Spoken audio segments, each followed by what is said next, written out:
Bonjour, bienvenue dans ce nouvel épisode de Un été fruité. C'est le 5e épisode et j'espère que vous allez bien. J'espère que cette série vous fait du bien, vous encourage. Merci à tous ceux qui suivent régulièrement, qui font des petits commentaires, tout ça. C'est hyper encourageant. Voilà, j'espère que ça vous booste pour que bien cet été soit un été où on brille, où on porte du fruit, où on est réellement un représentant de Dieu là où il nous a placés pendant nos vacances, ou à la maison, ou au travail pour ceux qui travaillent. Voilà, c'est vraiment le but. Et pour ça, on étudie le fruit de l'esprit, autrement dit, le produit de la présence de Dieu en nous. Ce que ça va produire, c'est l'amour, maintenant vous le savez, la joie, la paix, etc., etc. Et on est au 5e épisode. Et dans ce 5e épisode, eh bien, on va parler de la bonté. Et alors, je sais pas pour vous, mais moi, ce qui me marque en étudiant chacun de ces traits de caractère de l'esprit et de ce qu'il produit en nous, je me suis rendu compte que avant, ou en tout cas, quand je lis ce passage-là, quand j'ai lu ce passage-là à d'autres moments, mon cerveau faisait un truc un peu bizarre, c'est-à-dire que je lisais et c'est comme si il faisait un check rapide. Bon, amour, ouais, ça va, je suis pas trop mal. Joie, ouais, je suis plutôt joyeux. Paix, oui, je suis plutôt paisible. Et c'était un check rapide qui disait c'est plutôt pas mal. Et en fait, quand je m'y arrête un peu plus profondément, et que j'y réfléchis et que j'y regarde un peu plus par rapport à moi, et que j'y réfléchis un peu plus, je me rends compte que la réalité n'est pas aussi flatteuse que ce que j'aurais pensé en regardant juste rapidement. C'est important parfois de s'arrêter vraiment pour regarder ce que la Bible dit et de regarder parce que cette parole de Dieu, eh bien, elle nous reflète qui est Dieu lui-même et finalement, elle nous met en comparaison avec Dieu, Dieu qui est saint, 3 fois saint, euh, Dieu qui est pleinement amour, Dieu qui est pleinement joie, qui est pleinement paix et vers qui nous devons tendre, puisque ayant Dieu en nous, eh bien, il nous donne la capacité d'être semblable à lui. Donc finalement, cette valeur étalon qu'est Dieu, elle n'est pas facile à avoir et je me rends compte que finalement, je ne suis pas très bon, pas très patient et qu'il y a encore pas mal de travail sur la bienveillance, sur la patience aussi. Donc finalement, j'ai beaucoup de travail et c'est pour ça que c'est intéressant de laisser la parole de Dieu nous parler. Alors aujourd'hui, 5e épisode, la thématique c'est la bonté. Et alors on va le prendre sous un angle un peu différent parce que quand on réfléchit à la bonté, en tout cas dans les fruits de l'esprit, il y a la bonté, il y a la bienveillance. Et souvent quand on pense à la bonté, c'est quelqu'un qui est bon, c'est quelqu'un qui est aimable, qui est gentil, qui fait de bonnes choses pour les autres. Et c'est vrai, mais il y a aussi un angle dans la bonté, parce que finalement cet angle-là on le retrouve beaucoup dans la bienveillance. Mais il y a un angle dans la bonté que je veux développer et vous allez voir, je vais le développer petit à petit dans cet épisode. Voilà, donc c'est parti, on étudie ce qu'est la bonté. Alors, la bonté, c'est quoi? Les synonymes, c'est généreux, clément, quelques synonymes, d'accord? Aimable, tolérant, honnête, indulgent. Voilà, c'est quelques synonymes qui donnent une perspective un peu de ce qu'est la bonté. Un proverbe, pour ceux qui aiment les proverbes, un proverbe nous dit, proverbe 19, verset 22, ce qui fait le charme d'un homme, c'est sa bonté. Alors voilà, messieurs, vous le savez maintenant, vous ne pourrez pas dire que vous ne le saviez pas. Ce qui fait votre charme, c'est votre bonté. Si vous voulez être charmant pour votre épouse, soyez bon.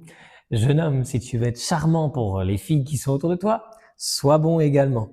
Voilà, c'est ce que la Bible nous dit. Et de pratiquer la bonté, c'est certain, ça rend quelqu'un charmant. Voilà, donc 2 définitions ensuite de la bonté. La première, c'est la qualité d'une personne qui est bonne, qui est portée à considérer, à traiter les autres d'une façon favorable. Et écoutez bien, en s'abstenant de leur nuire. Et surtout en œuvrant pour leur épanouissement vital aux dépens même de ses propres intérêts. J'aime dans cette première définition, et vous le verrez après, mais ces petits mots-là ce bout de phrase qui dit en s'abstenant de leur nuire. Deuxième définition, c'est la qualité d'une personne qui est bonne pour les autres. Et pas bonne juste pour lui, mais qui est bonne pour les autres. Alors, quelle est la source de la bonté? Vous le savez, je crois que l'homme la Bible nous dit, c'est pas juste moi qui le crois, mais c'est la Bible qui le dit, que nous sommes faits à l'image de Dieu. Donc, en chaque homme, il y a l'image, une image de la représentation de qui est Dieu. Et si Dieu est amour, dans chaque homme, il y a de l'amour. Si Dieu est bon, il y a dans chaque homme et dans chaque femme de la bonté. Néanmoins, vous le savez, le péché est passé par là et comme un certain clou qui a été tordu, eh bien finalement, l'image de Dieu que nous sommes a été tordue par le péché et manque son but. Et donc notre amour manque son but, notre bonté manque son but puisque elle ne sert plus, elle n'est plus juste pleinement ce qu'est Dieu qui est désintéressé, mais d'un coup elle commence à servir nos propres intérêts et servir le péché.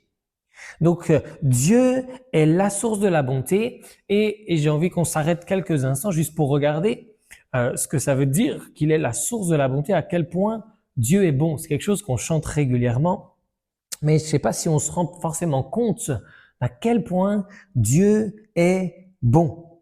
Les psaumes nous en parlent beaucoup. Il y a au moins une centaine de fois dans les psaumes où la bonté de Dieu est mentionnée. Il y a plein d'autres endroits dans la Bible, mais dans les psaumes, une centaine de fois au moins. Le psaume 33, verset 5, par exemple, nous dit « Dieu aime la justice ainsi que la droiture, entre parenthèses la loyauté, le bon droit et l'équité. Et la bonté du Seigneur remplit la terre entière. » La bonté de Dieu remplit la terre entière. Le psaume 57, verset 10 nous dit « Car ta bonté atteint les cieux et ta fidélité jusqu'aux nues. » Réfléchissez-y quelques instants, la bonté de Dieu, elle est immense. Lamentation 3, 22 nous dit qu'elle se renouvelle chaque matin. Donc non seulement elle est immense, elle est aussi grande que son amour, mais non seulement elle est aussi grande que ça, mais en plus, elle se renouvelle chaque matin, elle est de chaque matin nouvelle pour nous, elle ne s'épuise pas. Et elle dure toujours. Elle dure toujours, il est toujours bon envers nous, toujours bon envers ceux qui le cherchent. Et une dernière chose que les psaumes nous disent, c'est qu'il est riche en bonté. Il est riche, donc c'est inépuisé, il en a beaucoup et plein de bontés différentes envers nous. Dieu est bon, il est juste, il est miséricordieux et il est fidèle. Quand vous pensez à la bonté de Dieu pour vous-même, je suis sûr que vous avez plein d'exemples de moments où Dieu a été bon. Pensez simplement à votre salut. Si Dieu n'était pas bon, eh bien, nous serions tous perdus. Jamais il n'aurait donné son Fils. Mais c'est parce qu'il est bon, il a donné son Fils. Donc, lorsqu'on regarde à la bonté de Dieu, on est émerveillé. Et moi, je me suis posé la question, suis-je réellement bon face à cette grandeur de Dieu, face à la bonté et la grandeur de la bonté de Dieu? Suis-je réellement bon? Ma bonté me semble tellement infime et ridicule. C'est incomparable par rapport à la bonté de Dieu. Maintenant, un deuxième point. On a vu la bonté de Dieu, mais un deuxième point que je veux aborder avec vous, c'est que Dieu est bon parce qu'il est juste. J'ai eu, il y a quelque temps de ça, un match de foot avec mon équipe. Et puis, on est arrivé, et puis l'arbitre était un arbitre du club qui nous accueillait, contre qui on allait jouer. C'était le président du club. Et assez rapidement, au bout de quelques minutes dans le match, je me suis rendu compte, et on s'est tous rendu compte avec mon équipe, que cet arbitre-là favorisait nettement, pleinement et entièrement son équipe. C'est-à-dire que toutes les décisions étaient en leur faveur. Rapidement, il a commencé à dire à un de nos joueurs, « Non, toi, je veux pas t'entendre, on n'a pas le droit de lui parler. » Tout était réellement en faveur de l'équipe adverse. Et il cherchait à nous faire sortir de nos gonds et il cherchait aussi à rendre, il y avait un historique entre les deux clubs, et il cherchait à rendre la monnaie de sa pièce à nos joueurs pour ce qu'ils avaient fait dans les années précédentes. Et assez rapidement, on s'est rendu compte qu'il n'était pas juste, il n'était pas bon. Et c'était frustrant parce que normalement, le rôle d'un arbitre, c'est qu'il est juste, c'est qu'il est bon. Il va faire, il ne prend pas part pour une ou l'autre équipe. Il fait appliquer les règles et parce il fait appliquer les règles, un arbitre qui fait bien son travail, il est bon parce qu'il applique les règles. Et donc, cet arbitre-là nous rendait dingues et c'est tout ce que n'est pas Dieu. Quand on lit, et je vous relis encore un psaume, le psaume 25, versets 8 à 10 nous dit « L'Éternel est bon et droit. C'est pourquoi il montre aux pécheurs le chemin. Il fait cheminer les humbles dans la justice et il enseigne aux humbles son chemin. Tous les sentiers de l'Éternel sont bienveillance et fidélité pour ceux qui gardent son alliance et ses préceptes. C'est à cause de ton nom éternel que tu pardonneras ma faute, car elle est grave. » Le verset 8, l'Éternel est bon et droit, c'est pourquoi il montre aux pécheurs le chemin. Dieu est bon parce qu'il est juste. Dieu est bon parce qu'il montre le chemin aux pécheurs. Il traite chacun selon ses actes. Et c'est ce qui fait sa bonté. On ne peut pas dire Dieu a été injuste envers moi, il a favorisé celui-ci, favorisé celle-ci, parce qu'elle aurait fait ses actes, elle aurait fait des actes qui auraient été bons, etc. Ou eh bien parce qu'elle est d'une lignée plus noble. Non, non, non, avec Dieu, il n'y a rien de ça. Dieu est juste et c'est pour ça qu'il est bon. Il est bon, il ne favorise personne, il ne déforme pas les règles en fonction des circonstances. Il est juste, il ne cherche pas son intérêt. Pourtant, s'il y en a bien un qui pourrait voir uniquement son intérêt et profiter de l'avantage de qui il est, c'est bien Dieu. Puisqu'il est le Seigneur de l'univers, il n'y a personne au-dessus de lui, il est le boss des boss. Il pourrait tout à fait changer les règles et arranger pour son propre intérêt. Mais Dieu est bon et il reste juste envers tous. Dieu est bon parce qu'il fait grâce. Il fait grâce aux pécheurs. Mais Dieu est également bon parce qu'il juge celui qui demeure dans son péché. C'est ça la bonté de Dieu. Il a fait les règles, elles sont les mêmes pour tout le monde depuis toujours. Il s'y tient, il ne change pas, il ne triche pas, il ne varie pas. Parfois, peut-être que l'homme aurait mérité la colère de Dieu, aurait mérité que la grâce s'arrête, mais parce qu'il est bon, il retient son jugement et il fait grâce. Dieu est bon et il juge chacun selon ses choix. Et Dieu est bon, et je le redis, j'ai déjà dit plusieurs fois, mais je termine avec ça. Dieu est bon parce qu'il est juste. Il ne triche pas. Dieu est bon parce qu'il est droit. Alors maintenant, une petite question et on arrive à la fin de ce podcast, de cet épisode. Suis-je bon? J'aimerais te poser et que chacun puisse se poser cette question. Suis-je bon? Parce que je crois que notre monde, et vous l'avez vu avec mon exemple de cet arbitre qui était là, je crois que le monde ne sait plus ce que ça veut dire que d'être bon aujourd'hui. Chacun veut tirer profit de son avantage. On est prêt à écraser l'autre. Le monde est égoïste. Il est prêt à écraser l'autre pour avoir sa propre promotion. Vous l'avez peut-être déjà vécu vous-même. Chacun recherche son propre intérêt et finalement, être juste, être droit, si on peut le faire, on le fait, mais c'est pas la priorité. Notre monde a besoin de gens qui s'abstiennent de nuire aux autres. Le monde a besoin de gens bons. Vous avez vu la petite blague, hein? Des gens qui sont bons. Si on lit un petit peu Galates 5.22, j'aime lire Galates 5.22 encore une fois dans la parole vivante. J'aime ça parce que dans cette traduction-là, eh bien, les auteurs développent un peu plus les termes correspondant aux fruits de l'esprit. Car l'esprit de Dieu, nous dit Galates 5.22, produit bien autre chose.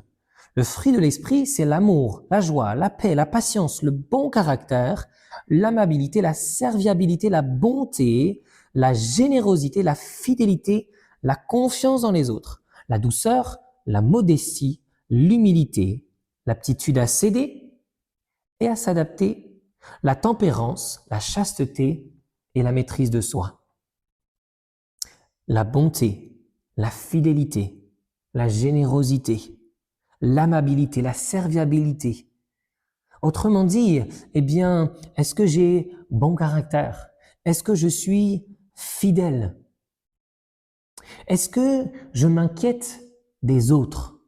Voilà comment déterminer si réellement je suis bon et des questions sur lesquelles vous pouvez réfléchir cette semaine.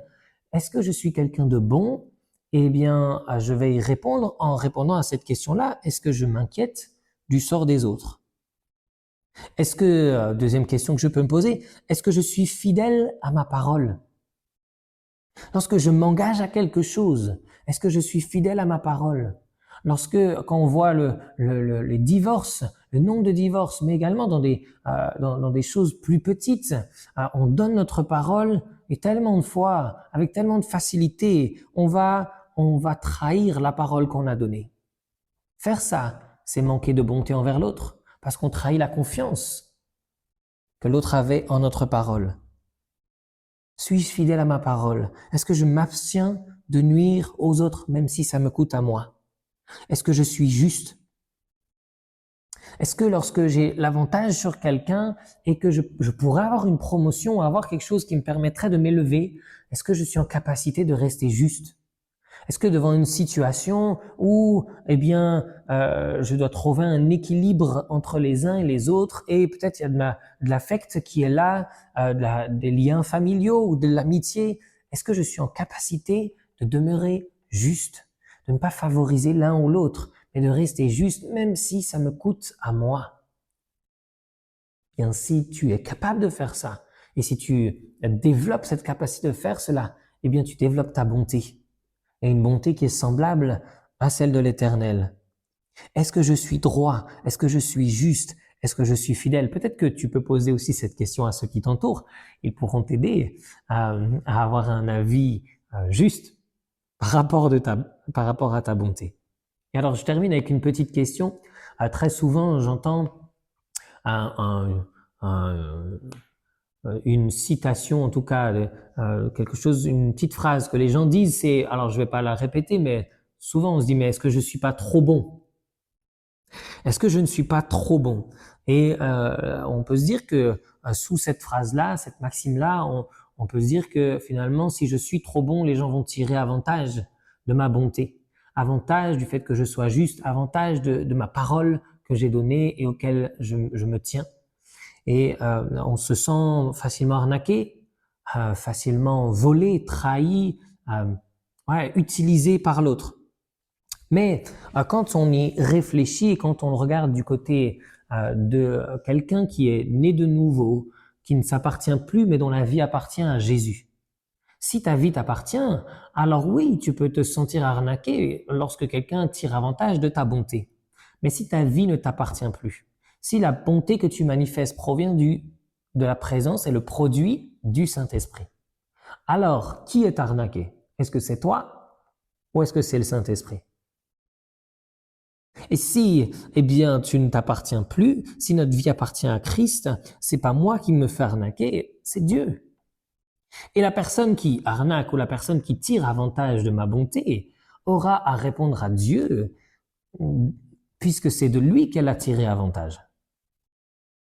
Les amis, mon ami, ne te laisse pas arrêter dans ta bonté parce que tu penses que les autres vont en tirer profit. S'il te plaît, demeure, continue d'être bon, progresse, va de progrès en progrès dans la bonté. Pratique la bonté, va plus loin, ne te laisse pas arrêter. Mais laisse l'esprit prendre de plus en plus de place et t'amener à être de plus en plus quelqu'un de bon. Faisons la différence et fais la différence dans ce monde en étant des personnes, des hommes et des femmes qui sont extrêmement bons, jusqu'à l'extrême, recherchant le droit, la justice envers ceux qui nous entourent. Et tout cela, nous le faisons, eh bien parce que Christ l'a fait lui-même. D'abord, il est l'image même de la bonté. Nous voulons être à son image. Oh mon ami, je veux t'encourager à ne pas écouter ta chair, qui te dit de pratiquer la bonté uniquement envers ceux qui le méritent, envers ceux qui sont de ton niveau, envers ceux qui t'arrangent pour une promotion ou quoi que ce soit. Mais je crois que l'Esprit nous appelle à produire une bonté qui vient et qui est surnaturelle et qui est pour tous, quelle que soit la circonstance. Voilà, je suis arrivé à la fin. J'espère que cet encouragement te bénit et te permet vraiment de pratiquer, de mettre encore plus la bonté en pratique dans ta vie de tous les jours cette semaine et dans les jours à venir. Sois béni et à bientôt.